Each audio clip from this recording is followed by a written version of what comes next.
Hi, I'm Randy Wooden, and welcome to another in our Edge Library series, this time talking to job hunters and encouraging you to think before you speak. And while that should be obvious, let me explain what I mean, and also illustrated by something that I've shared many times over the years, a true story that happened to me that I'll never forget, and it was kind of funny in a way, but it did teach me a lesson. What I mean to think before you speak is this. Understand that during most interviews, many people are nervous, and just like in normal conversation, sometimes our mind anticipates what the other person is going to keep saying. And so the person could be partway through their question. You think the question is going this direction when actually they're planning to sort of go this direction. Problem creates now you've got one of these things going on where you're answering a question that they're not asking. So I encourage you to stop.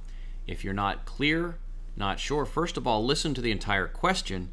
And then secondly, if you're not sure what is implied by the question, then go ahead and ask for clarification.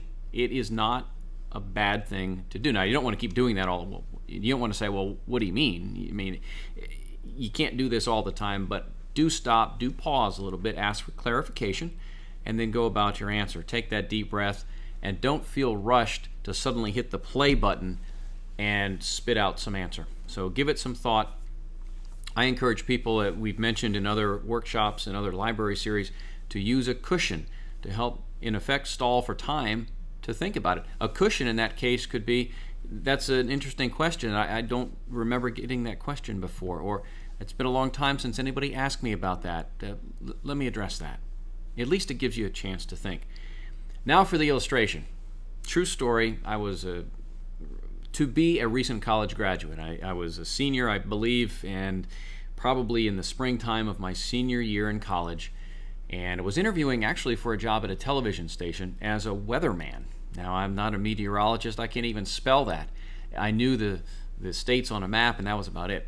So, here I sit in front of the news anchor for the TV station, a woman who had gone to the same college I did in the same community and probably 2 to 3 years ahead of me, but she had gone on to actually now have a real job in television, something that I aspired to and other people who were in the media department at our college would also look to have gone into. And so I looked up to her, as did other people, based on the fact that, hey, she's been there, done it, and moved on and actually has a real job doing what she went to school for. Now, in a small school, she also was, let's say, very friendly with a number of people in the fraternity where I was. And word gets around, if you know what I mean. So, even though I had never met her, I also had heard of her, let's say. So, understand both those thoughts have been going through my mind. I'm sitting across the table from her, and I'm thinking now, okay, I'm in an interview. Here's my resume. She's looking at it. And as she's going down, she looks at the college, and I'm thinking all along, gosh, I've got to come up with some way to endear myself to her. I've got to do something, maybe drop a name, talk about somebody she knows, let her know clearly that I went to the same school, that I am essentially trying to do the same thing she did, which is make that transition from school to the workplace. And I'm nervous, and I'm a kid, and I've got all these things going through my mind. So anyway, she's looking through the resume, and she gets to the point where she sees the college, and she nods, and I said some random things or whatever, and then it came to me. I know what I need to say, and just as I was about to say something, she says, oh, and then she mentions the fraternity where I held an office, and so I had it listed on my resume, and I said, quote, yes, and I've heard a lot about you. The room went dark. I got the look. And the interview was over. Obviously, I meant it in a professional way, in a complimentary way. She obviously took it a different way. I didn't get the job, and there went my TV career. But it taught me a lesson, and that is not to be quite so eager to jump in with something that I haven't really thought through a little bit. Encourage you to take that little bit of a step back and try to perceive how what you're about to say could be interpreted.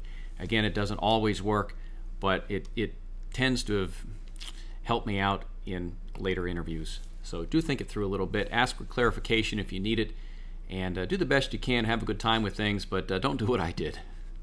And that'll wrap it up for this in our Edge Library series.